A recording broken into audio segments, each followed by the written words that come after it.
everybody. Welcome to FilmSnobbery Live. I'm your host, Nic Baisley. That was a little too chipper, but I guess that's what we're going to do.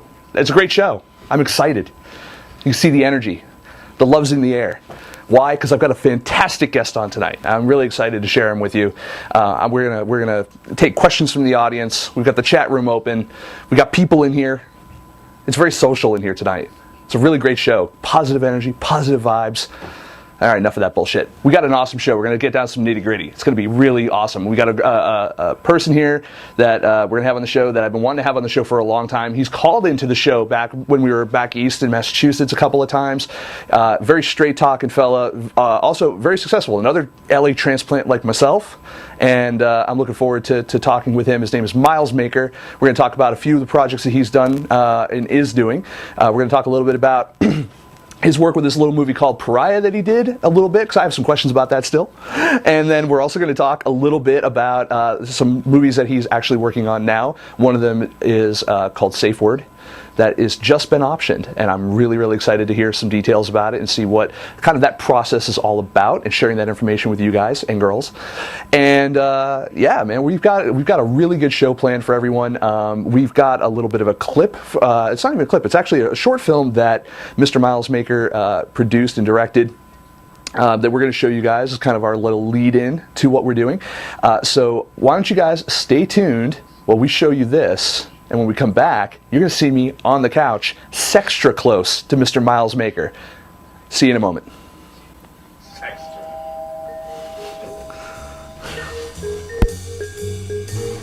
Hi!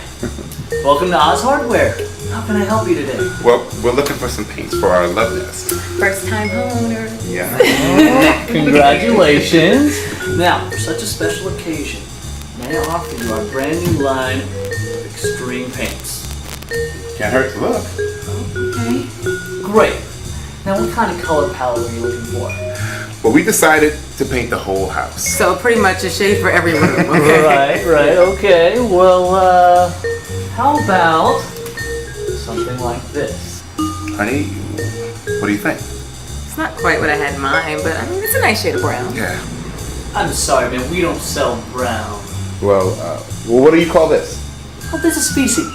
And not to be confused with light feces, which is sold out. Okay, what else do you have? Oh, well, we could start in the kitchen with something, you know, a bright color to start your day. Yeah. Alright. Well, how about something like this? I think that this is a little bit more our speed. Honey, you like it? Yeah, you know yellow is my favorite color. No. Sorry, man. We don't sell yellow. Oh, okay, I get it. You don't sell yellow, but you sell canary or morning sunshine, right? Hey, that was pretty close, but this is morning urine. Oh, but if it's too dark, we do have the lighter, but yet just as popular, second stage lupus. Okay, wait, lupus? How do you get lupus out of that? Oh, well, one of the common side effects of lupus is yellowing of the eyes. It's a shame, really, that such a beautiful shade created by the lupus gets overshadowed by the disease. Hey, can we just go with something simple, okay? A simple color that we're all familiar with, all right? You know, something for the bathroom. Clean, nice look. Sure, right away. I've got just the color in mind for you, and I promise it's something you're familiar with. Especially you, sir. Okay.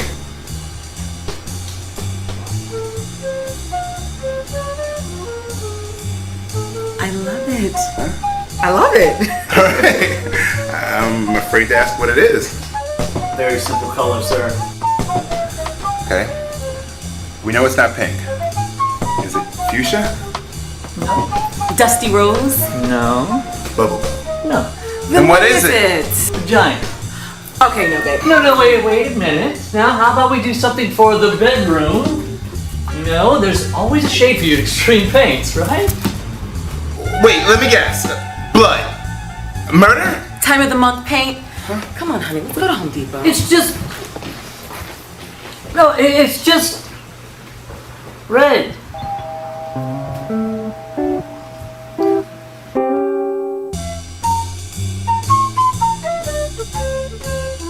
We'll talk about it later. Let me just get a little... Dude, I need to... Alright. Yeah, this is looking real gay. That's okay.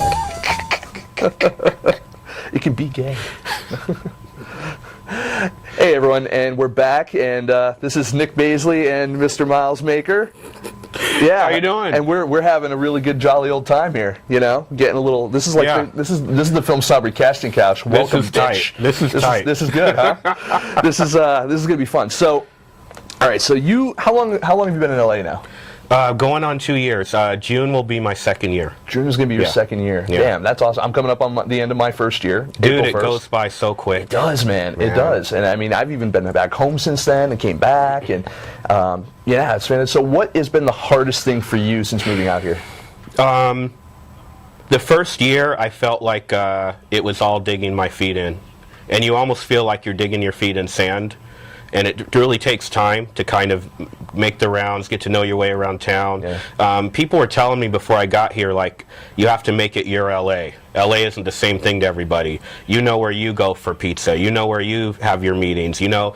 So you get around town, you kind of get lay of the land, and then you understand, well, when I want to meet people, I'm going to go over here. And so it took a minute. It was an acclimation of about a year. And before that, you lived in New York? Yeah. Now, had you always been from New York? No, I was born in Oregon, dude. Oregon. Tie-dye, Grateful Dead. Really? Yeah. See, I knew you were white. There were maybe 5 black people at the University of Oregon. Really? No, now there's a lot. As a matter of fact, we're playing tonight in the tournament. Oh, really? Yeah. Oh, it's fantastic. Sweet 16. Nice. So what? Oh, that's you're right. This is me not paying attention at all to sports. You know, although I did just get an invite to a they have fantasy football and all that kind of stuff. Okay, I got an invite to a new thing called Fantasy Hollywood. Really? I'll explain it to you after the show, Okay. but I don't know what if it's on how much on the download it is. But they're doing the drafting soon. I'm really excited about it. It's a really interesting concept. Really? So you're picking your actors and your directors? Yes, and your playoffs are like the get award the fuck season. Out of here. Yeah, and so you get points based on like box office gross and shit. So wow. Yeah, so we'll talk more about that afterwards because I think it's actually I don't know, maybe people should want to know about this. Whoever came up with that, that's a winner. It's totally a winner. Yeah. So but so you were in New York, and what prompted you? Like, why did you say?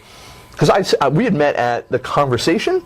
Or was it DIY days? So one of those two. Yeah, it might have been DIY days. DIY days. Yeah, because I was there with Jerry. Yeah. So yeah, and you were in the audience and you were kind of doing stuff, and at the time I was like, I know this cat from Twitter and Facebook and stuff like that, but I didn't really know 100% like exactly what you did. I know that you were hustling though, even out there. Like if everyone knows anything about Miles Maker, even if you don't know what the hell it is he does, which we're going to address, that man at least is everywhere. You're always hustling. I try to be, man. Try to be. And is that, I mean, do you attribute a lot of that to the success, and do you attribute that to, or think that that's necessary to get to where you need to be, or how much of it's luck, how much of it's who you know, and how much of it's hustle? I mean, you really got to hustle, and I think for me, not being a young person, starting out in 05, I was already like mid-30s. So for me, I feel like this, the biological clock. Right. I'm 44. I've been in the business 7 years. I don't have the time to just find my way the way some kid might get out of college and go, I think I'll be in the movie business. Yeah. So I brought a skill set that I felt like I know I can do this. I need to accelerate my track. And, actually I would say that, for the most part, people need to push themselves harder, man. Yeah.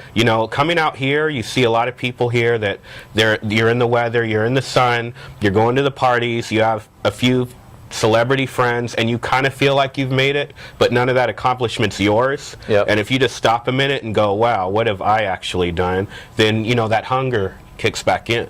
But there's a lot of complacency in this town, so I'm blowing right by them. Yeah, a lot of people always call it like East Coast hustle. Yeah, totally. East Coast, because we always have to sing for our supper out there. That shit ain't free. Harlem. Yeah. I stick more like 125th Street where we can still see the white people on the horizon. It's, No, we have an Applebee's right at, TGI Fridays, right at 125th and 5th. 2 blocks from, that used to be a friggin' barber shop, and the Miserableites used to be there. They used to have the church. Really? Yeah, I call them Miserableites, but the Israelites, the black Israelites. The ones with the skirts and the fake sword and with the Bible. I've never seen the fake sword. Yeah. Yeah, cool. So, all right, so you... How'd we get on? I don't know, but all I want to know is like, all right, so what prompted you to say like, all right, like for me, when I wanted to move to LA, it was like, you know what? If I really want to continue helping filmmakers and doing what I do, I need to be where the market is. Did you feel the same way, or was it more? Was your experience more for producing, more for directing, more for outreach, more like what was your motivation to just say like, you know what? Screw it, West Coast time. Yeah, I mean, yours is very admirable because you're in service to everybody, and we appreciate you a great deal. Thank you. For me, having been a part of Pariah and being able to market this movie that was this award-winning thing and just really like captured the imaginations of people, I felt like there was a moment in time when I needed to make a step with momentum behind me. And it's not that I directed the movie, I didn't write the movie, but I was part of something that when that name would come up and I'm associated in any way, it was putting me in great conversations. Well, what are you working on? What are you doing? And at that point, you know, you sit there and you go, am I in the best place to capitalize on this attention? And what's weird is Nikisa Cooper, the producer of Pariah, I remember at one point she was like, Miles, you know, you've got to know what you're going to do next, and you've got to use this time to make that happen. And at the time I was still very much marketing the movie, and I let the time pass. But when I saw everybody else moving on to great things, I said, you know what, I feel like I feel a little stagnant in New York. There's no way I'm probably going to be involved with this big a success a movie as this. Let me come out to LA, let me get the meetings while I still can. Because when you can pick up the phone and whoever the intern is or whatever at the thing Googles you, sees your IMDb and sees your credits, that's when you can sometimes get a meeting that a year ago you couldn't have got, 6 months ago you couldn't have got, and you use it. You know, so I came out here and just started meeting. How'd you get involved with Pariah to begin with? I was shooting behind the scenes at first, and it was toward the end of principal photography, and I just knew something amazing was going on. I was on set, I'm looking at D work with the actors, I'm looking at the focus. I've never seen a set run so amazingly tight, quiet, respectful. It was like a family, and I just knew something magical was happening, and so I was like, there was a producer that hired me on who introduced me to Nikisa, and at the time I was like, you know, I really want to be a part of this thing after what's going on now, and I can really help you on the marketing side, and you really need this. And I think at the time it might have went in one ear and out the other. They were knee-deep in shooting. You know, priority on the quality of that, and I didn't hear anything for about 2 or 3 months. And then Nikisa Cooper hit me up, and she was like, hey, you know, don't tell anybody yet, but we're about to premiere at Sundance in competition. We have a little social going, but we need a lot of help, and we have 30 days. And that's 30 when they days hired to me start on. a conversation. Yeah, literally. Literally. And speaking of that, I mean, you also are involved in with something you guys call Conversinema. Which explain to the folks who don't know what that is. It was my attempt to start a brand that was going to be this sort of marketing engine, a conversation starting for films and projects and brands and people. And it's really just me. And at the end of the day, I know that feeling. Anybody that starts this brand with a great name and a great logo, and you aspire to make it an empire, and then you start looking at your day and realizing you only have 24 hours like everybody else, that the reality quickly sets in. And so it's more of a shingle that sort of is an extension of me, and at some point I would love to build it out and make it robust and have it operate on its own. But right now I'm diving back in producing. I want to get closer to making movies than marketing them, and so it's shelved. And then you have to prioritize, and right now people, you know, and I think that's for anyone out there. I mean, a lot of people focus so much on branding, so much on this is who our production company or whatever, even though you're not producing something, you know, or something like that. And it's like, if you can capitalize on your name and who you are and your value in the industry, you don't have to have a clever name and a clever logo. You know, you could do something with that later. You know what? You brought up a really good point. If I'm behind the brand, my name isn't necessarily being spoken. And if that brand does not have a longevity that stretches from the time you establish it through your whole career, you are kind of spinning wheels in the wrong direction. People have to be really careful about that. And as filmmakers, we see these, you know, accomplished filmmakers that have this shingle, and every time their movie comes on, you see their company. But, you know, that company is it's a small little engine, and it's only attached to them. But I found it to be greatly beneficial for me to just use my name, man. And obviously being a part of Pariah, and you know, you you were able to capitalize on the success of that with yourself and your ability to work within social media and getting the word out about their Sundance premiere and things that happened after that as well. Yeah. That was literally a 2-year gig. Yeah. Which is crazy. It was a month before the premiere. Premiere January of 2011. You've got to do all the audience development and fan acquisitions. We did it for 11 months before we were finally released in December of 2011. And then once you're released, you got the theatrical all the way to the DVD. Yep. It was literally a 2-year marketing. Yeah, because everything's windowing. Yeah. So now the question, follow up on that is, you obviously had a great amount of success as a marketer in this particular situation, and now the next thing you're working on is a movie called SAFEWORD. Yeah. And which you optioned. Yeah. And you have something else you're working on as well. We're going to talk about that as well for IFP. Yeah. Or Film independent. Film independent. Sorry. Yes. Sorry. That's, close, but not quite. So my question is that, so why not continue with the success of that marketing to continue being a marketer for other films? Was it the creator in you that said, I want to be a director, I want to be a producer, I want to be more creative minded, a little more right brained on this stuff rather than having to focus on just tweeting people and raising awareness all day? I mean, there's definitely the creative bug, and if you have it, it's going to keep eating away at you until you do something about it. Yeah. That was always there. That was always my ultimate plan. But the marketing stuff opened up doors for me to meet the right people to actually take my creative ambitions further. But it also taught me a lot about the end game of the business. So when I sit in a pitch meeting, I'm not just a creative person going, man, this, I've got this intuitive sense, this is our audience and we're going to blah, blah, blah. Like, I can really in-game it out. Yep. And that being able to have that kind of conversation with executives who speak that language has helped me a great deal. And actually, that's a good segue even into our first question from the audience. Okay. Actually, a question from Twitter from our friend, It's the Nando. It's Fernando Martinez. He said... Fernando. Hello, Fernando. Said, what are key words to avoid when pitching a script? To avoid? Yeah.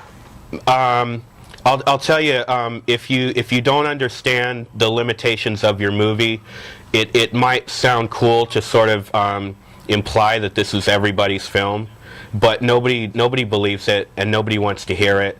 And so, you'll get these questions about, the audience and the demographic.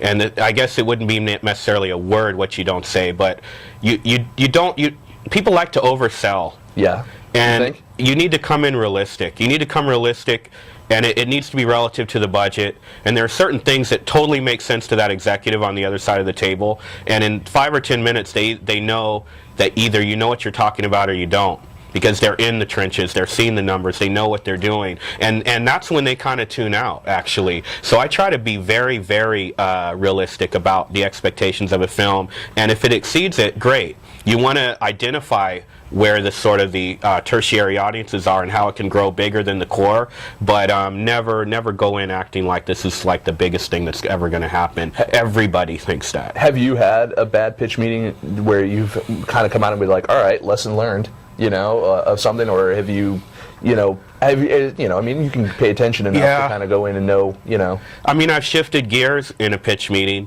where I went in thinking it's all about this. And if you're not listening to what they're saying, they're giving you hints, and every good salesperson knows this. You get hints throughout the sale that's telling you what they really need to hear and what they're really looking for. Qualifying the customer. Yeah, and if you're trying to still force the wrong thing because that's what you've been practicing and ready to do, if you don't shift gears and move over and realize that you can shift the conversation and still benefit your movie and give them what they need, then you're in trouble. So I've shifted before. I had a meeting with Roadside Attractions recently where I realized it was SAFEWORD.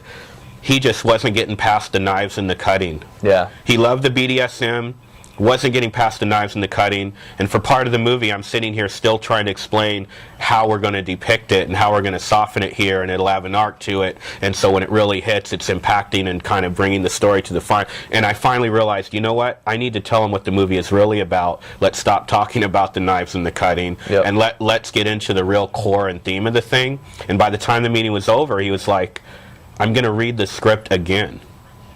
because we suddenly got in a place that he had never seen the film at, and now he wanted to reread it with that in his mind, and that really worked. It's a really interesting thing, you know, in terms of being able to read a script in one frame of mind and then completely change that frame of mind and read it again and have a completely different experience. Oh man, yeah.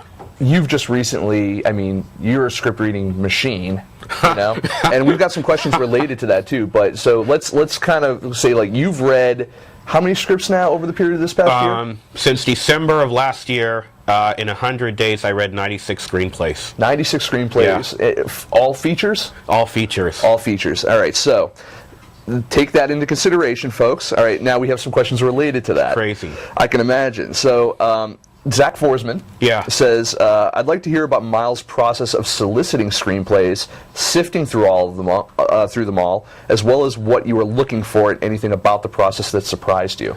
Okay. So the first thing I didn't want to do is narrow it too much to the point where everything that I kind of liked I was going to get. So the first thing I sort of set was genre parameters, and it was pretty much anything but straight drama, believe it or not. And I was looking for genre films, animation, action, adventure, horror, thriller, and basically what I asked... Were these personal parameters you set, or were you telling screenwriters this? I was telling the screenwriters. Okay. I in my post was a lot of thorough information. And basically I'm saying all you need to do is send me a log line, a brief synopsis, not more than a paragraph, and what inspired you to make it. I'll tell you, what inspired you to write it actually was more revealing in a lot of cases than the log line and the synopsis. And one of the reasons is because writers don't always necessarily know how to draft the log line and the synopsis. I read some good stuff. I read some better stuff about what drove them to do it that gave me more insight about what the script might really be. And that's from there I would request the script. I had a release form. They'd fill it out. They'd send me a hard copy whenever I could get one. I'll tell you, electronic copies of scripts I would avoid it. Yeah, why is that? They get lost in your email. It's very hard to read an entire script on a screen. I don't care if you're using a tablet or what. I like to hold the script in my hand while I'm reading the script. I can make my notes, circle lines. I really agree. like that, blah, blah, blah. It really gave me, I was more engaged because now your story is in my physical world. I'm taking it to the cafe. I'm sitting in another meeting. Somebody asks me, what is that you're reading right there? And that's got me thinking about the script again. And I'll tell you that hard copies are best. And so I really used, to answer Zach's question, I use social media totally. Yeah, I was going to ask you, where were you soliciting from? Facebook, Twitter. There were a couple of sort of small write-ups about my search, and then I would go into, like script chat, things like that. A lot of hashtag using, and word of mouth got around. But I'll tell you what really sort of made the flood of them come in. Every time I would get a script in the mail, I would take a picture of it, and I would tweet the picture along with the log line and the genre and who wrote it. And I think screenwriters, in their sort of ego-driven, it's like, oh wow, that's cool. Well, I have a better one. So then suddenly this floodgate opened, and I was getting all these queries, and there are way more queries than the 96 that I actually received. And that leads, you must be reading me upside down on this, because everything you do in segues it dovetails so nicely.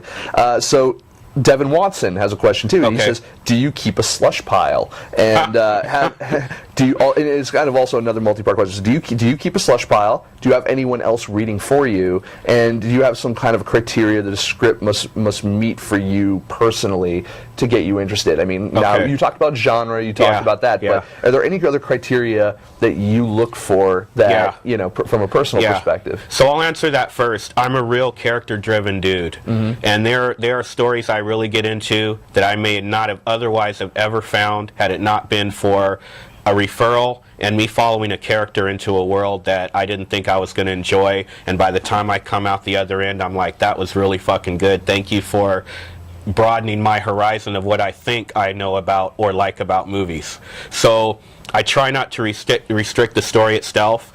When I'm reading that synopsis and the log line and why somebody wrote it, I'm looking for a really strong character. Okay. Somebody that I can sort of get behind and follow through a movie. In terms of, what was the other one? Slush pile.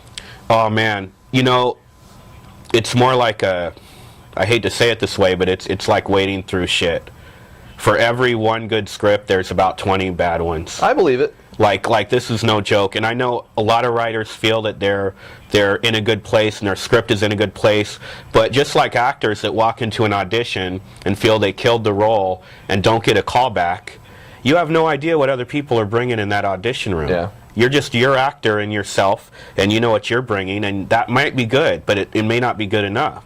And so Depends on same what thing bubble with you're living in. screenplays. Yeah. So like, you know, what some people consider good writing, screenwriters need to read more, man. They need to see what's out there and realize, I got to raise my bar. Yeah. You know, and some people are great at knowing what their story is, but not great at putting it on paper. So there were scripts I read where I was like, wow, that's a great story, but it's horribly written. Would you take a treatment if someone gave you just a treatment for something? I mean, I would love to, but then the deal is who's going to write it. It's not going to be me, and if you can write a treatment, you can't write the script. I'm not in that place that I can commission somebody to write it. Right. It's got to be you. And I need to get a script that I can do something with now. I don't want to work with you through revisions and stuff. I don't have the infrastructure to do that. Fair enough. So I got to get a script that's like really ready to close go. to strong and ready to go, and that's what SAFEWORD was, you know. It had won a few awards, and it was in a really good place. It was on draft 5, and I read that thing, and I knew nothing about bondage and sadomasochism and domination, but man, let me tell you. Allow me to help. Now, I will be your Sherpa up the mountain of BDSM. No, You know, and we're talking even know knife what that play, means. which is like a, you know, sort of a subdivision of BDSM, and when you think about knife play, it's probably the most cinematic. I don't want to watch a movie, somebody getting spanked through a whole friggin' movie, or Right. somebody being, you know, tied and hung from the ceiling. There's not enough there. Knives are great visual instruments. You know, they look 1,000 different ways, 1,000 different blade lengths. The things that knife experts do, edge play you just people. wanted to pick a movie where you could use the words full tang and have it. Yeah, no, Full tang on this one. absolutely. So, for those of you guys out there who don't know what full tang Google is, full tang. Google full tang, wade through the porn, and then get to the sword stuff. Yeah. Yeah. Good call, sir. But no, it's you're absolutely right. I mean, most people will associate a knife with the horror kind of genre. Yeah. Looking at it from this other thing, I mean, it's kind of like, if you want to say like spanking or anything else that's Yeah. out there. I mean, Yeah. there's people that do that stuff. Yeah, and it's you know, a mind fuck. Yeah. My research has revealed to me that this is a fascinating fucking world. You could be, now, maybe we shouldn't picture this, but you could be blindfolded in your panties, right? Laying Yes. on your back on a table. And I've showed you my big bad knives. I'm going to use these on you, motherfucker, right? Yep. There you are laying there. I could take a credit card with some warm oil and press it hard against your side, and the warm oil drips down, and you'll swear that's your own blood. Yep. Now, some people might orgasm off that. Yeah, it's a pain thing, or it's is mind fucking, It's a man. perception. Yeah. And there are some people that really want to be cut, and there are other people that need the fear. Yeah. And it's so psychological, man. It's a beautiful thing, and this script really delves into the psychological elements more so than, you know, it could potentially be a lot of blood, but it depends on how you depict that as a director. Well, I also like know. what you're looking at in regards to using BDSM as a vehicle for artistic release for the Yes. character. Yes. And this is coming from me. I'd probably know about as much as you did before you read the script. But you this nailed is what it. I'm yeah. You nailed it. Classical music is a very strict, highly trained people, and their focus and attention to every detail is super important. So that's a bit of bondage. When you think about a classical pianist and what they do and the high stress that they're facing, this character was a child prodigy that now has performance anxiety, and she's trying to make a comeback. And this knife play adventure that she's gone on is to conquer her fear of playing. So there's actually 3 stories going on. There's her comeback as a classical pianist. There's her strange marriage to a guy that's 20-some years older than her, who is a conductor, rock star conductor, and you can kind of imagine what that relationship would be like. And then she's got this affair she's having with this guy she met off the internet and is completely anonymous, and they're going in this seedy hotel room and having these, someone asked me if it was like 9.5 weeks, but it's more like Shame meets Black Swan meets Girl with the Dragon Tattoo. I gotcha. It's edgy, but what I love about it is there's a European feel to it, but the ending is very Western. At the end, she's very liberated. She's won, and you feel that arc. It's not like Piano Teacher, where the chick just stabs herself in the shoulder and the movie ends. Yeah. It's a real. You take the journey and you feel good that you took it. Or that she's about to go play Cut the Black. Yeah, or something like that. Those European movies that they get government money and they don't have to friggin' answer to anybody with their ending. They're cool and refreshing, but at the same time, you want people to walk away from a movie and go, wow, I'm going to recommend this because I walked out of there feeling a certain way, and I felt liberated myself, and this woman actually empowered herself. This idea of control, you kind of feel like, wow, she was in control the whole time. It's one of those, great script. I'm looking forward to seeing more updates on it, because right now you've released we have there's some concept art out there. Yes. And we'll I know that Bill, I think I have it on an overlay, but if you want, even if you want to show both those posters for SAFEWORD, even if it covers me up or covers up Miles. Yeah, should I explain what they're looking at? Yeah, go ahead. Okay, so first of all, I need to give a tremendous amount of credit to Zoe Mavrudi. She's a Greek playwright and actress who wrote the script. The retro poster you see is her idea, and it's basically the piano keys and the blade and sort of the theme. Yep. And that's what she came up with when she first wrote it. And I'll tell you, writers don't necessarily think about how their poster might look. It looks very Parisian, like very, it does. like Chat Noir type of situation. It's great. It's artsy. And to me, though, there's a certain communication with this movie that I felt that distributors need to see the other side of the film and the other possibilities of what it does visually when people look at it. Right. So the other one you see is more on the nose. I feel there's still a bit of sophistication to it. She's a piano player. One hand will be on the keys, the other hand will be resting comfortably on her lap to sort of symbolize that this is a willing bondage that she's in. Right. And it just feels more like maybe, what you might see in Netflix, or, you might see as a movie poster, maybe Red Band, possibly, but it's telling you everything you need to know about the movie. I know what I'm getting into when I walk in. The only thing that's not there is the knife, and so that logo at the bottom, or a pseudo logo as of now, will be literally the word SAFEWORD with kind of a knife kind of going through it, and that logo will travel as a movie logo, where just from the word itself you understand what SAFEWORD is, but now that knife is telling you the exact type of BDSM we're talking about, which is knife play. Gotcha. Well, we have a bunch of questions too. Okay, cool. So this is cool. I'm going to read this one first just because I like the name. Nic Baisley fan. Wow, dude. Apparently, huh? So it says, did you always love film? Yeah, although I didn't think it was possible for me to be in film until Spike Lee made his movie. Yeah, Spike Lee for you, like, Do the Right Thing, all that kind of stuff? Yeah, it was in the 80s, and I was in college, and that movie came out, and everybody understood that he had little or no money. And before that, you got to think, you're coming through the 80s, all those huge budget movies that were coming out. Oh, yeah. That doesn't necessarily spell out you can do this too. Right.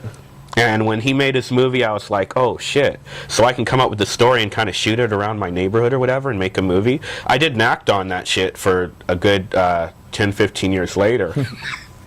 But it entered my mind, and I decided I would write scripts. And at some point you realize, damn, I'm doing all this writing, and it's nothing until it's made.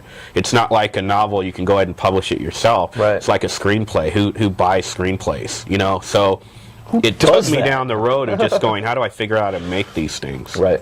Yeah. So, I mean, is it important for you when you're creating or when you're looking at scripts? Obviously, there's a very obvious connection between, say, yourself and guys like Spike Lee. I'm going to say exactly what it is. It's a color thing. And you're always been a very outspoken person for... I'm black? Yeah. I hate to tell you. Yeah, hold the hand like this, and you'll see better. Fuck out of here, dude. I know, right? Oh, I'll tell you, I'm not gonna be one of those guys. I see color. No. But do you feel a responsibility ever to find the best work possible, or the most engaging or the most audience-driven stuff possible, or do you feel more of an obligation to say, I want to find the best African American voice I can find, or the best minority voice even, let's call it that, which is kind of funny because, okay, so this is probably going to be, some people may not process this right, and some people will, and you know what? This is probably the hardest, journalistic question I've ever actually asked on Film Snobbery. So this is how it goes, man. Yeah. You know, I can't avoid being black. I'm black. Every you know, if I direct something, I'm a black director, whether there's 50 white people in it or not, right? At the end of the day, I want to tell the best stories, and I think if black film is going to sort of get out of this box, and we're not escaping the fact that they're black stories, it's just we need to evolve as storytellers to the point where that is less of a significance and less of a consequence, and just tell stories, man. Yeah. So I feel like I'm one of these people that if I'm digging a story enough, I want to do the story, and I don't really. I do feel a bit of an opportunistic obligation to at least in some way. Maybe in terms of the story itself with the cast, like with SAFEWORD, I'm playing with the racial breakdown. It was written with an all-white cast, and I'm trying to toy with that, but I'm not going to take it so far over here that it's an entirely different movie. And, you know, the reality is, in the classical music scene, it is what it is. It's a very affluent scene. If I replace all the characters and make them black, people are going to watch the movie and go, I'm not really believing this is happening. Right. So I have to be very careful how I do it. But I'm conscious of how I can contribute to black film evolving and expanding, and at the same time, I'm not going to be a slave to being black. I just need to tell good stories. That comes first. Stories that I can relate to, I know other black people can relate to, and we'll make that work. You know, but it'll be a black film because I'm making it. Although there are people like Fuqua and people like Tim Story who don't necessarily get the black tag on their stuff, which is interesting. I don't know. Is it perception? Is it in terms of, you know, they don't go out of their way to draw attention? I mean, it's weird. Like, all right, so I'm quite obviously white guy over here. My deal is, like, you look at Tyler Perry, all right? So let's look at him. Very successful guy in what he does, and he's done a really good job of being not only producer, director, star, distributor for his work, and definitely can't take that away from him. But it almost feels like at this point that guy could he could put out anything, whether it's good or not, and it's going to be tagged one of two things. First of all, it's going to be tagged as it's a Tyler Perry vehicle. It's going to be on Oprah's network, or it's going to be whatever. And it will be regarded as a black whatever. It won't necessarily be like, you know, it will be niched immediately. But he makes a very big deal of being like, this is stories about it's almost like he's the FUBU of film. You know, the for us by us type of situation, you know? And there's nothing wrong with that. I mean, I think every everyone should be represented in film. You know, women, you know, black people, other minorities, whatever you want to call it. You know, I mean, however you want to phrase it. You know, everyone should have a chance to have their segment of the population represented in film.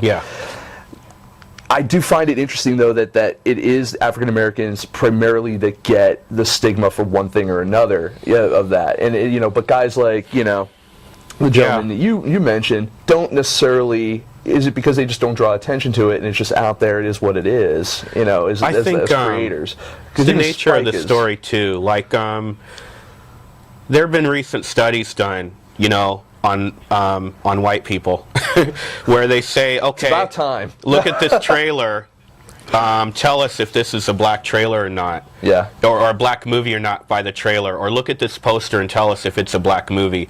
And it's interesting that the actors do matter, but the story matters more. So if I watch a trailer and it's about, you know, this kid in the hood trying to change his life, that's a black movie.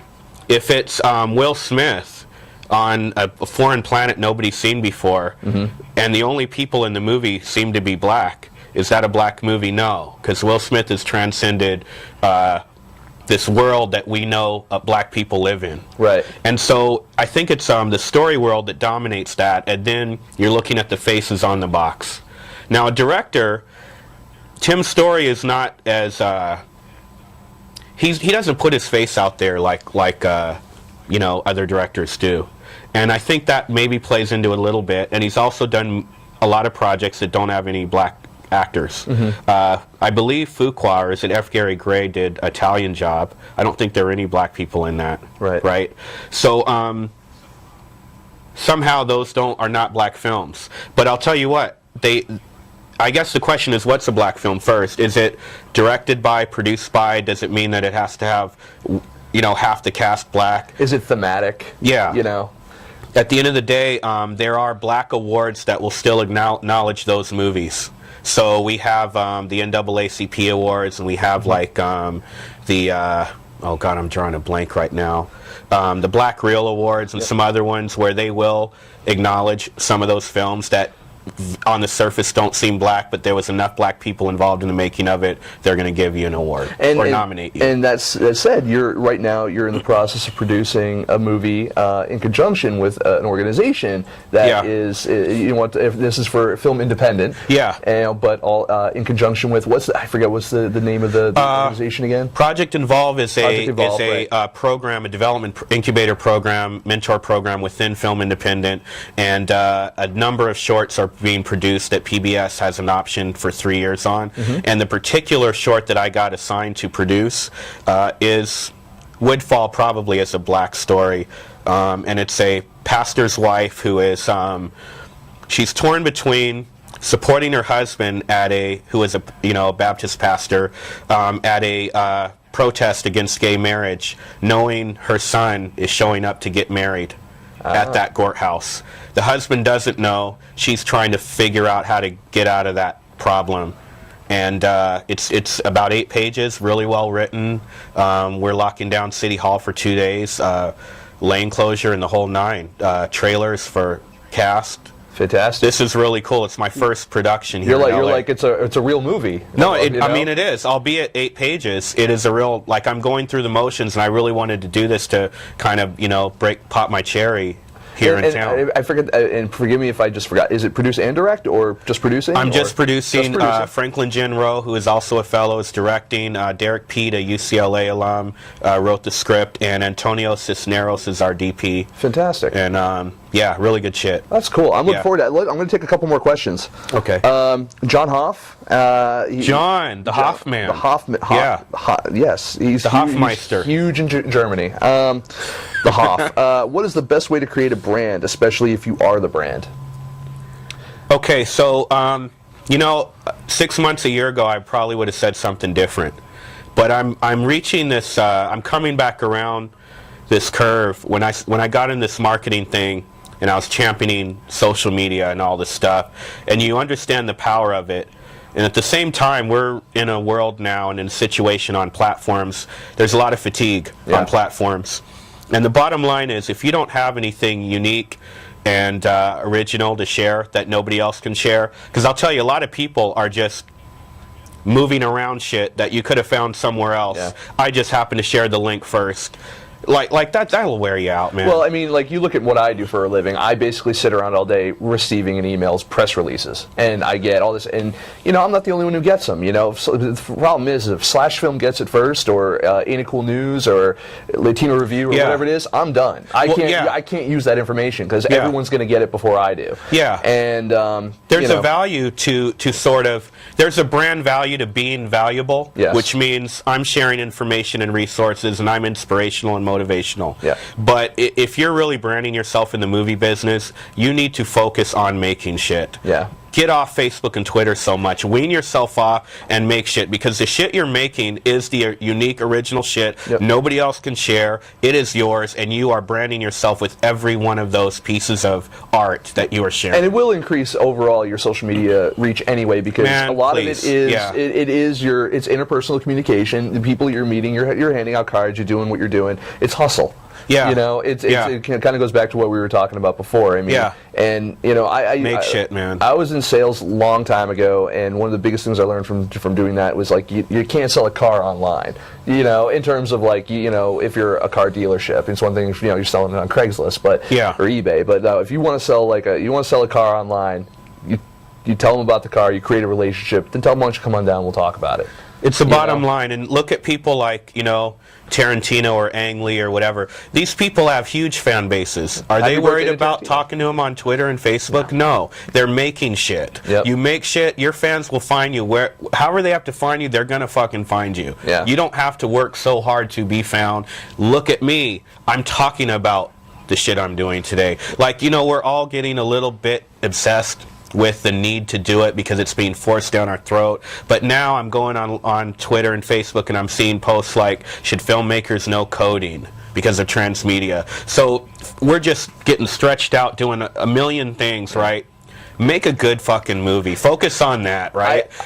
I agree. Yeah, man. And not only that, my other side of that, my argument too, is I feel that because of all these different opportunities out there, what's happening is I feel that filmmakers are becoming lazy.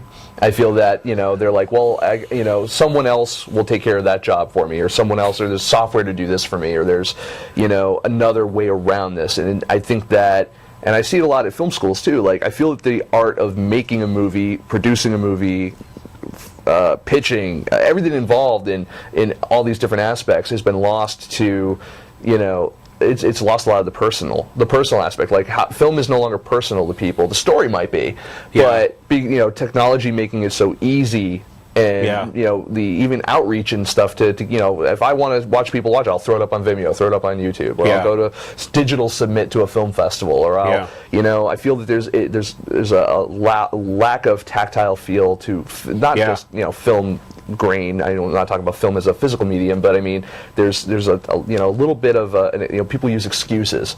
Well, I can't do that because of this. Well, learn how to do it. Yeah, and there's a value to knowing the entire journey of your film and everything that needs to be done and overseeing it being done. Yep. But again, we're back to this 24 hours in a day. Yep.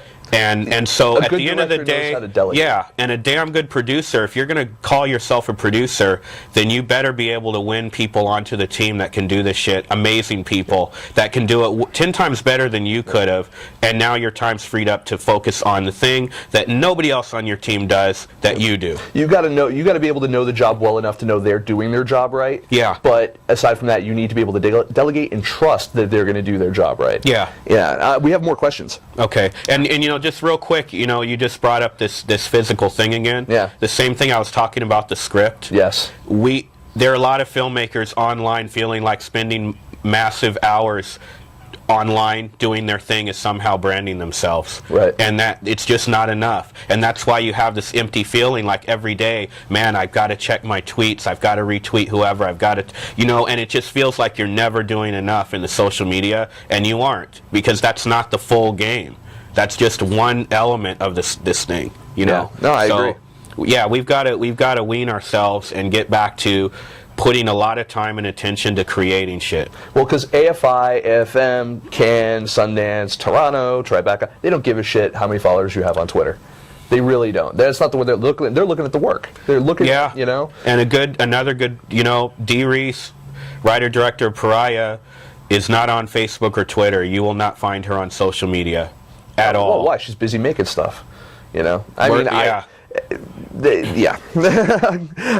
Cosmo Sherry has a question for you. Says, Cosmo.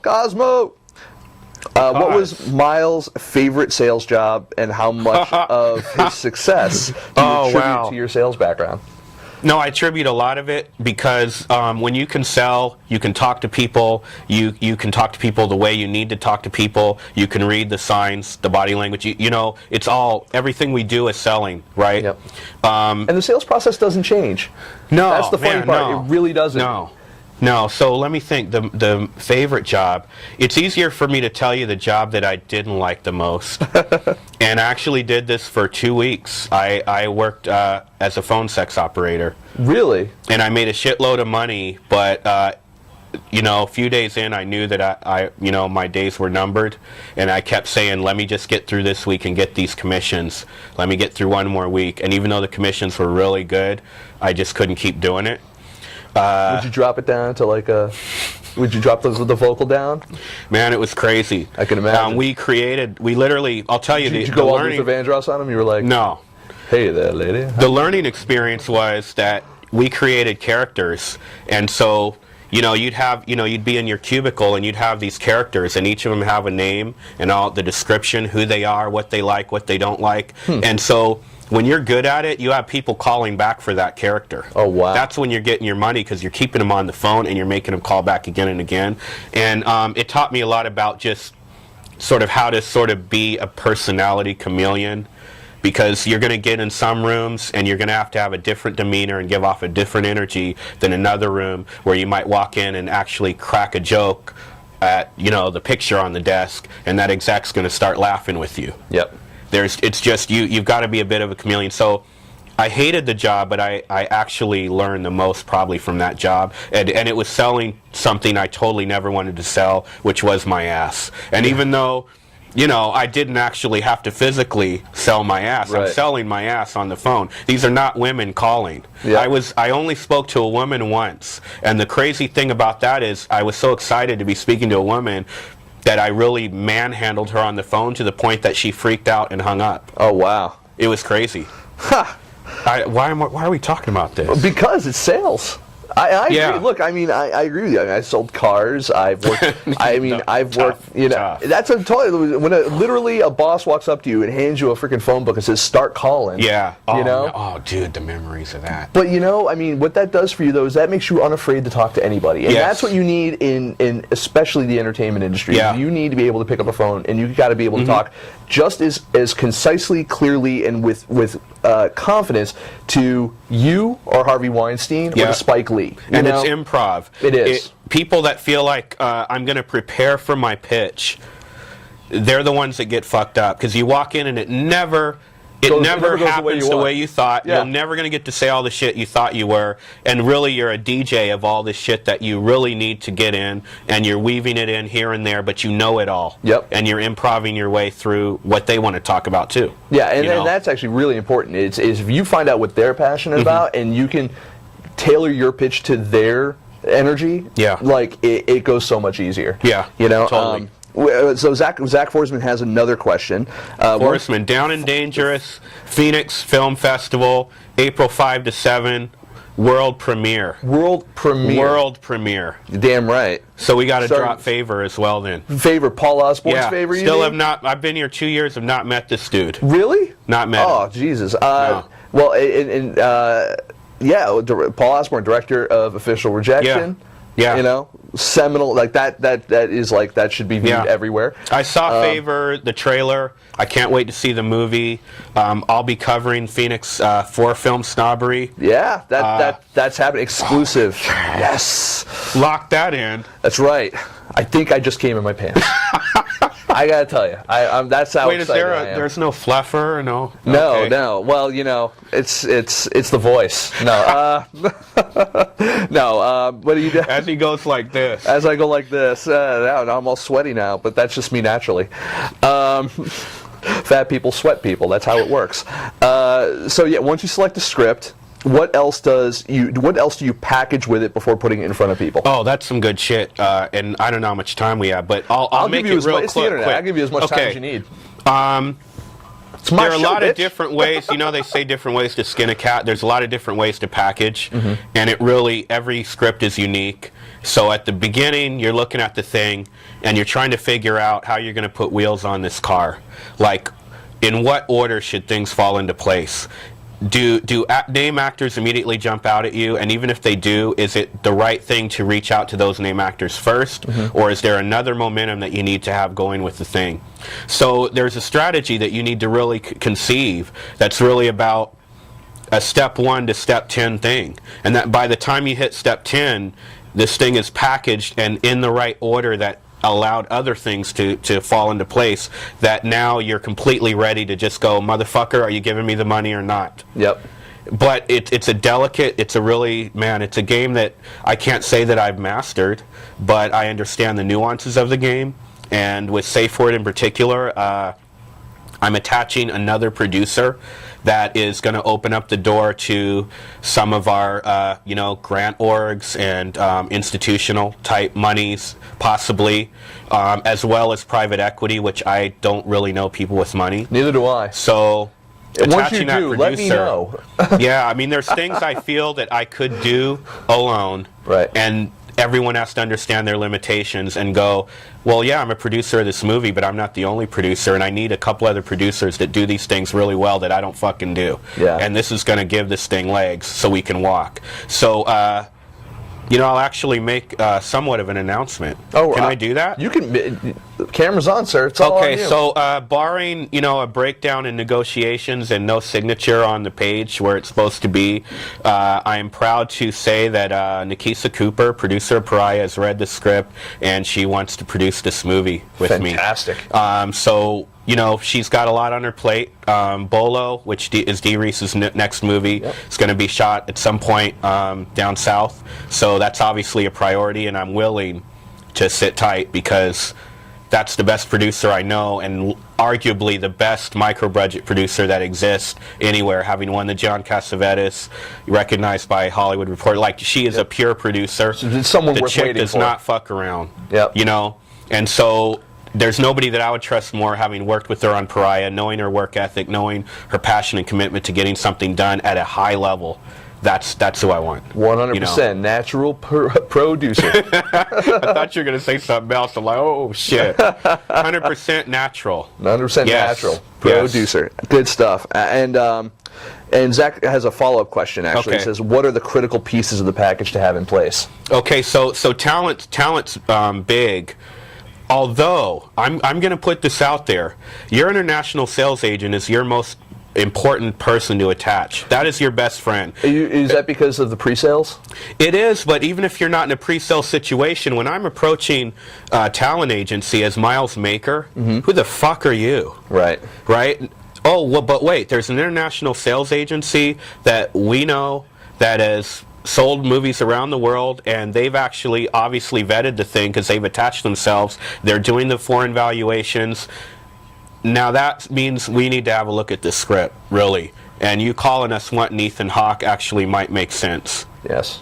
So your sales agent is also helping you to establish your budget. Too many filmmakers are reading their script and going, this is my budget for this movie, and there's really no rhyme or reason to it. You've got to understand who you're trying to get in the movie, what are the value of those people, and not having you pull the 10 films that are like your movie that have done really well and throwing that in a business plan. It's much more credible when your international sales agent is doing the valuations for you and providing you with territory by territory estimates. And you can see which actors, well, I thought about Ethan Hawke, but now it makes sense that it's, John Hawkes. Right. I'm going to cast John Hawkes now because John Hawkes is stronger in these foreign territories that are going to be my bread and butter money. So they're giving you the valuations and they're giving you the figures that tell you what your budget should be. And then you look at the movie and you look at what your budget should be and you go, is this going to be okay to make this movie? And if it's not, you just fuck off the whole thing. Yep. It does not make financial sense. And now we're back to the pitching. Right. After I've done all that and I walk into a meeting, the executives know that I know what the fuck I'm talking about because I've done this work and I've got these numbers, and when I tell you this budget, it's just not coming out of my ass. Trust me, we're going to make the money back. Or look at these 10 movies that did similar. Movies are so different, they're like unique animals that there will never be another animal like it. And execs don't look at that and go, oh, you mean it's like, Avatar? Oh, great. That means we can stand and make hundreds of millions. Where do I come aboard? It does seem like they will at least, though, bias it by genre. Because I know that I've had friends of mine that have had movies that they pitched to producers and distributor, studios. Yeah. And it basically said, and what'll happen is like there'll be a similar movie coming out in terms of theme or genre. And what'll happen is the studio will sit on that that script or that movie until their movies come out, and they'll look at the see how they they'll look at do. the box office. Yeah. And so like, Scared all right, money. well, it looks like slasher flicks are out now because Evil Dead didn't do Yeah. as well or whatever it is. So I guess what's going to happen is we're gonna pass on your script, and that's unfortunate. It is, and the other crazy thing is, from the time that a movie's in development to the time it's released, a year and a half, sometimes longer. If people are trying to sort of attach themselves to a trend in the market, you're not necessarily positioning your movie right, because that trend could be over next week. Yep. And another movie or two comes out and totally debunks what you're saying is going to be really cool. So if you don't know a little bit more about what you're doing than that, you're really going to put yourself in a bad situation where the plug can be pulled at some point, because in their mind that was their biggest attachment to this thing.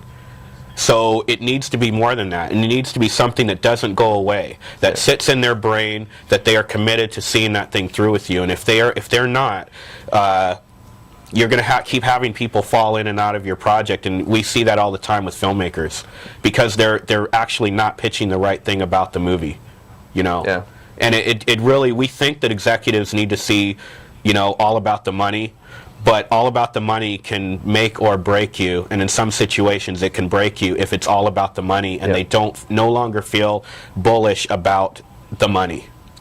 Yeah. Yeah, you got to keep them hungry. Yeah. Yeah. Yeah. It's the monster needs to be fed. Yeah. All over, all the time. Yeah. That's good. I mean, that's good. I have one final question for you, because we gotta wrap up. I've literally given you the whole show. I love it. Wow. I'm excited. Oh shit, dude, really? Oh, I had nothing else to do anyway. I was looking today. I'm like, there's literally nothing else for me to talk about. I'm like, I'm just gonna keep Miles on What's as long as I that can. family-sized bottle of lotion over there? That's for later, sir. That's for. I had to do it. I'm sorry. It's Nick. It puts the lotion on his skin and puts it in the basket. Put it in the basket. Be doing that little walk later, a little tuck going on. No. Oh man. Wow. Let me ask you. So, all right, we're out here now. How do you like the show? Oh, I love it, How do you man. like what we're doing? This is great. Yeah? You're in a great studio. You've got a great team, Hot Pixel. Yep. We're in the color bay right now. This is the color time of bay. So, know, for you independent filmmakers or filmmakers in general that are watching, you do a movie. These guys did color for Coen Brothers. These guys did color for Kevin Smith stuff. Yeah. It's good enough for them. Good enough for you. No, this is great. Great facility they're in now. It's great that you're out here in LA. Yeah. I think it's the idea that we're doing live things. Now you have access to a lot of people in this town. Yeah. I see the show, just continuing to just elevate, man. I hope so. And it's good to see more people like yourself in person, and making sure you've made the trip. You blazed the path, and for a lot of people, I see a lot of people from New York coming out here now, and I've heard more people actually are going to be coming out here, and I can't say anything yet. What are your because they keep coming out here, but everybody doesn't stay. Yeah. People go home with their tail between their legs. If there was one bit of warning you would give people that are stampeding out here, what would it be? I got two. One is always have more than one job. Always have more than one thing going on at a time. Hell Many yeah. irons in the fire. Hell yeah. And save your goddamn money. I learned a lesson very shortly after I moved here. And it wasn't a lesson like I knew what I was doing at the time. I was cognizant, but even it was one of those things where I shouldn't, but I'm going to do it anyway. Okay. People are going to take you out all the time, or you're going to go out with people all the time. Oh, that man. check is going to come. Don't feel obligated to pay that check. Oh, man. Split it. If they offer, let them. It's not a pride. It's not an ego thing. Just save your money. I came out here. Yeah. I came out here after doing a $5,000 Indiegogo campaign. I'm not going to lie. I should ask for 10. I agree. And then a lot of it's also because we're still working on old equipment. We're working on a lot of borrowed favors and stuff like that, and that's you can have a lot of irons in the fire, but you gotta have a strong base. Yeah, and on that idea of who takes the check, I've kind of psychologically put myself in a place where if I'm begging the meeting of you, I'm going to probably take the check. Yes. If you're asking me to meet and you need to pick my brain or whatever, I'm not assuming you're going to take the check, but I actually feel that my time has now been there's been Your an time is exchange, valuable. right? Yes. And there are a lot of people that I sort of that I need to see that don't necessarily need to see me. Yep. And I figure out what makes them tick, and I will take that person to their favorite bar for their favorite beer, and I'll get them enough favorite beer that I get to get my conversation in. Yep. And it is costly. You need a social budget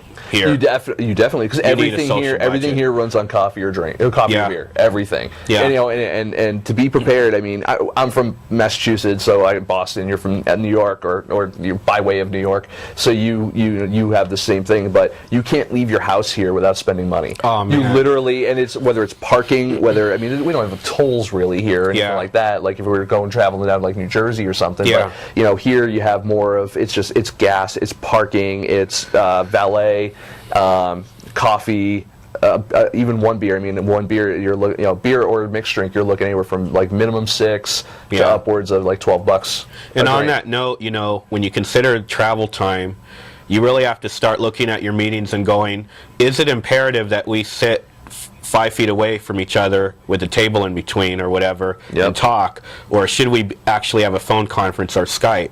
But the value of the in-person meetings, again, we're back to the physical thing. Absolutely. Where I know that I absolutely need to physically meet, because the phone or Skype is not going to put this person in the right frame of mind about me. And this is exactly why we do the show the way we do. I mean, the idea is that I want filmmakers and I want other people who watch the show to be able to meet you and to see the conversation that we're having, because film is a visual medium. I feel that you need to have a in-person conversation to the best degree I can.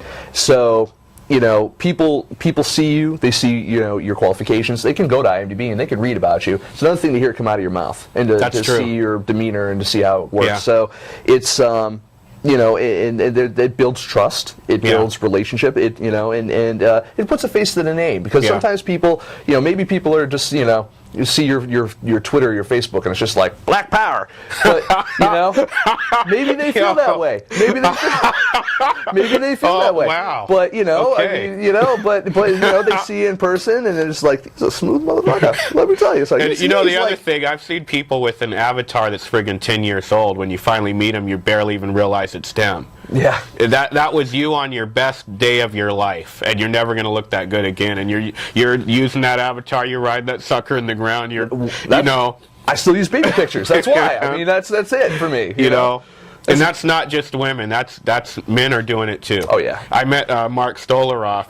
Yes. I walked into the Cafe 101 looking for Mark.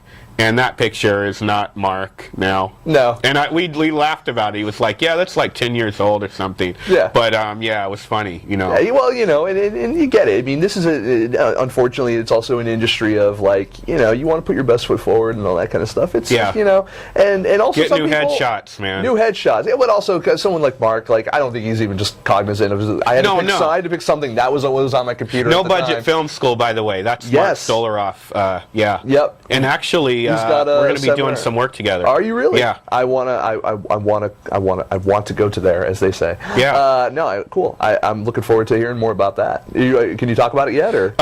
We're in the initial stages of sort of agreeing to talk about the capacity of our relationship. Yeah. Gotcha. Yeah. But he's got so much going on, and he's one guy. We're back to that. Yep. And he's now going, I need to assemble a team, and it looks like I'll be one of the fortunate people. Fantastic. Part of that. I'll be doing some work with him as well, but it's a little bit different. It's a little more technical related. Yeah, and he's really stoked about that. Yeah. For those of you guys who know, I'm a website designer. Yeah, I don't think you push that enough, and people, I don't know if they quite realize that you're really the technical force behind the show. Not to take anything away from the balding white man over there. No, the white man over there. And we also have. Oh, yeah. We also have a lovely little petite lady over here. You always have to have a hot chick in the room. I always got to have a hot chick. I learned that a long time. That was the first thing I learned when I came to Hollywood. I got invited to a cast and crew screening of Cabin in the Woods, and the first thing I said is, what girl is going with me? There you go. Always show up with in the room with you two, I don't know what to expect, but when I see her, it puts me at ease. Yeah, well, that's good, because otherwise it door locks. Oh, it totally looks like a porn shoot. It looks like a snuff thing going on. You got this camera on a tripod over here. I'm like, all right. Black couch, leather, easily washable. Security. FilmSnobbery. FilmSnobbery.com. I want to thank you for coming on, man. Thanks, bro. It's been a long, Thanks for having long me, time man. coming. This is great. I love having you. We always love having you just calling into the show and stuff like that, or just having your voice in the chat room or whatever. But it's Thanks. another thing to have you on, in person. I'm really happy that you've been, you've been able to find roots here, and kind of hit the ground running, And I'm glad you're out here, man. Thank you. I was just telling somebody the other day, without Film Courage anymore on LA Talk Radio, there was a void because you were no longer around here. That was suspended, and I was feeling like, wow, these vocal champions on a sort of a scheduled weekly basis are not around. And there's still a lot of great ones still operating, but you're back. I am. And FilmSnobbery, the voice for indie film. Yeah, your style and the way that we're doing this and the way that we're talking, you don't it's a niche there that's not really filled. Like I tell people, it's got kind of a frat boy feel to it. Yeah. But it relaxes people. Let them talk, let them joke around, let them curse here and there, and it's no big deal. No, absolutely. Which is kind of counter to the whole snobbery thing. Well, that's the whole thing. It's like we want to. It's all about managing expectations. So they come in with some, and then we just totally disarm them. They're like, "Oh, it's snobs, so you're gonna give my stuff a bad review." I'm like, no, if it's bad, I will. But it's not what we're about. We're about. Well, I'm here to help. That's what it is. Between whether it's consulting, whether it's being a reviewer, whether it's covering film festivals, doing the show and helping give a little bit of exposure to you, and just getting your side of the story, as it were. With that peek that a lot of people don't get behind the curtain. Yeah. It's key to understanding how film works, and I'm happy to be part of that. I mean, even from my objective post up in, over in Film Snobbery land, you know what I mean? I love what you do. I don't do what you do. I stay objective to it. Well, I'm glad we're two different people, man. Yeah, we're covering more ground. We are, absolutely. Yeah. I don't think anyone could ever confuse us as the same person. No, not at all. Not at all. You're like thin Elvis, thin black Elvis, and I'm like fat white Elvis. Where does the rock star thing or what? It is. You got the rock star. I gotta tell you, you are wearing that shirt, man. I'm gonna Thanks, tell you, bro. Are you hitting on me right now? A little bit. No. Shout out to Gary King. I got to do that. We got to give a little shout out to Gary. Yeah. Great. I want to thank him again for having me moderate, do the Q&A for the screening of How Do You Write a Joe Sherman Song this past Tuesday over at the Lemley Music Hall 3 in Beverly Hills. Him and Christina Rose, who is now also in the West Coast. In L.A. She's in L.A. I'm looking forward to Gary's next movie. He's actually donning a dress and will be doing most of the dancing and singing. Did you hear about that? I heard about that. I heard that, that, and he's looking forward to the love scene too with that with his male lead. Bubba. Hi, Lord Bubba. Hi, Lord. Gary's probably like, why are they doing this to me? Why not? I want to thank you again for coming on. Thanks, man. Thank you so much. Take care. FilmSnobbery. FilmSnobbery. Cool.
We're back, motherfucker!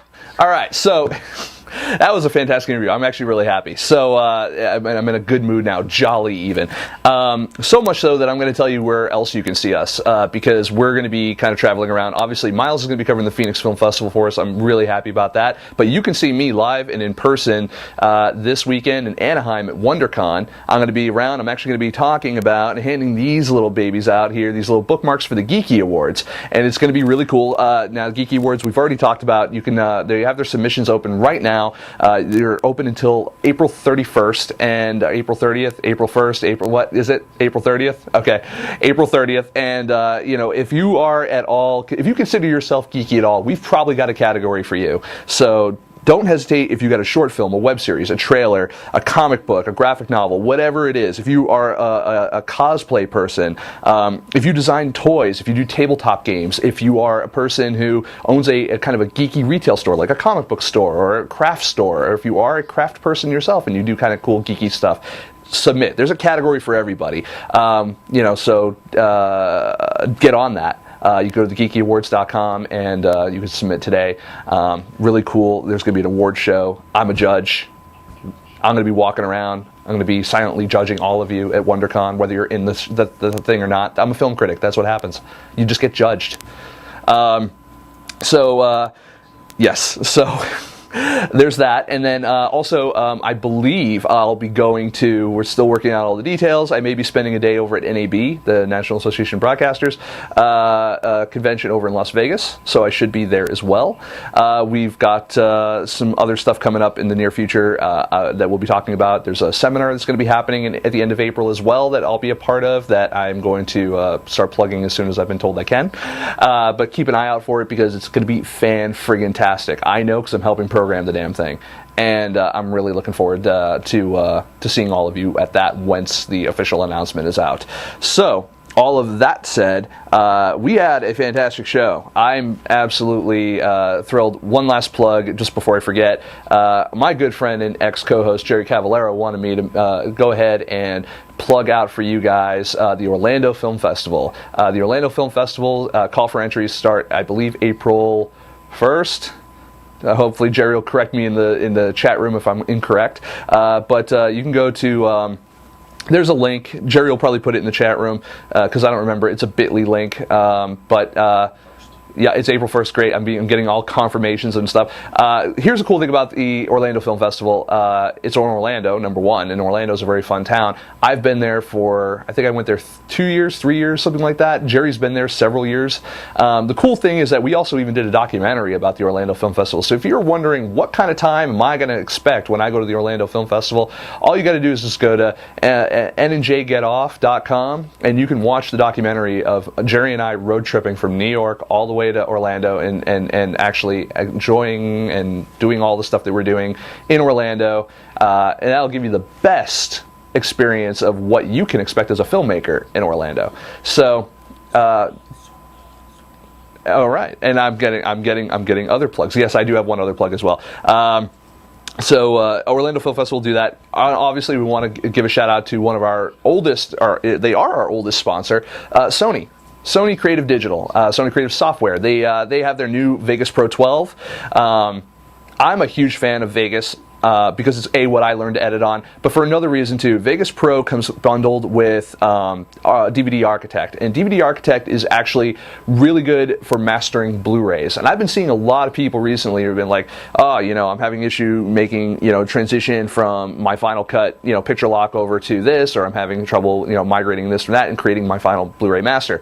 Well, let me tell you something. What better company to make your goddamn Blu-ray than fucking Sony? Because they are Blu-ray. Sony is Blu-ray. So if you're using a native piece of software to do it, and the great part about Sony Vegas is that it's not expensive. You can get Sony Vegas Pro for under $500. It's like $500 or $499 or $599, something like that. It's so much less the cost of what you're paying for like a full-on Avid suite, and you can use it on a Windows computer. Your Windows 64-bit computer, as I learned recently. Up until version 11, they had a 32-bit version available, but unfortunately version 12 is only 64-bit. I'm apparently behind the times. fuck me. So, but it's still fantastic software. It's real-time editing as well, and real-time rendering. So you don't actually have to like insert a clip, wait for it to pre-render, do all this kind of stuff. Everything is live. It's really, really good. It's got a lot of dynamic functions that also allow you to interact with external audio editors. There's a lot of great transitions. They partner with a lot of great plugin makers, companies like Vast, companies like New Blue Effects, companies like Boris Effects. There's tons of great stuff out there. Magic Bullet also works with it. It's such a cool program. Apparently, the only thing it can't do without a plugin is it can't read, I think it's MXF files off of P2 cards. I learned that also recently. Again, F me. I hate it when I have a job to do and I can't frickin' do it because of the tools available to me. And I didn't feel like spending $75 on a native plugin for it. So, oh well. I wasn't being paid for that job anyway. So that's it for Film Snobbery Live this week.